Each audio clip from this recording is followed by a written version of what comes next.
ശ്രീ സുരേഷ് കുമാർ, ഒരു കേന്ദ്രമന്ത്രിയോടും sitting M പിയോടുമാണ് നിലവിലെ MLA ആയ വി ജോയി മത്സരിക്കുന്നത്. നിങ്ങൾ പറയുന്നത് പോലെ തന്നെ ഈ വികസന നേട്ടം ഇവർ അവതരിപ്പിക്കുമ്പോൾ എന്താണ് ജനങ്ങൾക്ക് മുന്നിൽ LDF മുന്നോട്ട് വെക്കുക? ഇവിടെ ഈ ഇൻട്രോയിൽ സൂചിപ്പിച്ചതുപോലെ തന്നെ ഇടതുപക്ഷ ജനാധിപത്യ മുന്നണിക്കൊപ്പം എല്ലാ കാലവും അടിയുറച്ച നിലപാട് സ്വീകരിച്ചിട്ടുള്ള ഒരു മണ്ഡലമാണ് ആറ്റിങ്ങൽ നിയോജക മണ്ഡലം, പഴയ ചിറയൻകീഴ്.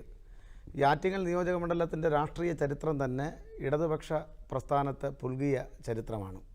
ഇവിടെ സൂചിപ്പിക്കപ്പെട്ടു, വികസനമാണ് ചർച്ച ചെയ്യുന്നതെങ്കിൽ തീർച്ചയായും കഴിഞ്ഞ 5 വർഷക്കാലം ഈ മണ്ഡലത്തിൽ പ്രതിനിധീകരിച്ചിരുന്ന പാർലമെൻറ്റ് അംഗം ശ്രീ അടൂർ പ്രകാശ് ഒരു തികഞ്ഞ പരാജയമായിരുന്നു എന്ന് നിഷ്പക്ഷമായി ഈ കാര്യങ്ങളെ വിലയിരുത്തുന്ന ഏതൊരാൾക്കും മനസ്സിലാക്കാൻ വേണ്ടി സാധിക്കും. അദ്ദേഹം ഈ 5 വർഷക്കാലവും പാർലമെൻറ്റിനകത്ത് ഈ മണ്ഡലത്തിന് വേണ്ടി യാതൊന്നും തന്നെ ശബ്ദമുയർത്തുകയോ ഒരു പ്രവർത്തനമോ നടത്തുകയോ ചെയ്തിട്ടില്ല എന്നുള്ളത് വസ്തുതയാണ്. ഞാനതിൻ്റെ മറ്റ് വിശദാംശങ്ങളിലേക്ക് പോകുന്നില്ല. ആറ്റിങ്ങൽ ബൈപ്പാസിൻ്റെ കാര്യം ചൂണ്ടിക്കാണിച്ചുകൊണ്ട് ഏതെങ്കിലും പൊതുവായിട്ടുള്ള 1-2 വികസന പ്രവർത്തനം ഇത് എൻ്റേതാണെന്ന് വരുത്തി തീർക്കുന്നതിന് വേണ്ടിയിട്ടുള്ള ബോധപൂർവമായ പരിശ്രമമാണ് നടത്തുന്നത്.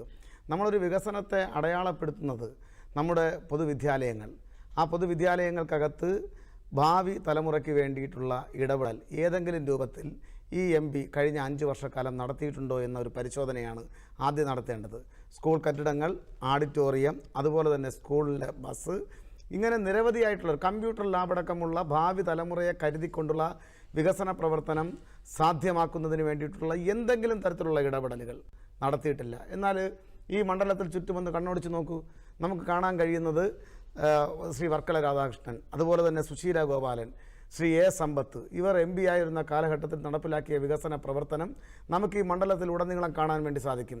എന്തിനേറെ പറയുന്നു, 1.5 വർഷക്കാലമായിട്ടാണ് രാജ്യസഭാ MP ആയിട്ടുള്ള ശ്രീ A റഹീം നടത്തിയിട്ടുള്ള വികസന പ്രവർത്തനങ്ങളുടെ 1% പോലും നടത്താൻ ശ്രീ അടൂർ പ്രകാശിന് ആയിട്ടില്ല എന്നുള്ളത് വസ്തുതയാണ്. പിന്നെ ഇവിടെ സൂചിപ്പിച്ചിട്ടുള്ള പൊതുവായ രാഷ്ട്രീയ കാര്യങ്ങൾക്കകത്ത് എക്കാലത്തും അടൂർ പ്രകാശ് എന്ന ഒരു വ്യക്തിയെ ഞാൻ ഇതിനകത്ത് കോർണർ ചെയ്യാൻ വേണ്ടി ആഗ്രഹിക്കുന്നില്ല.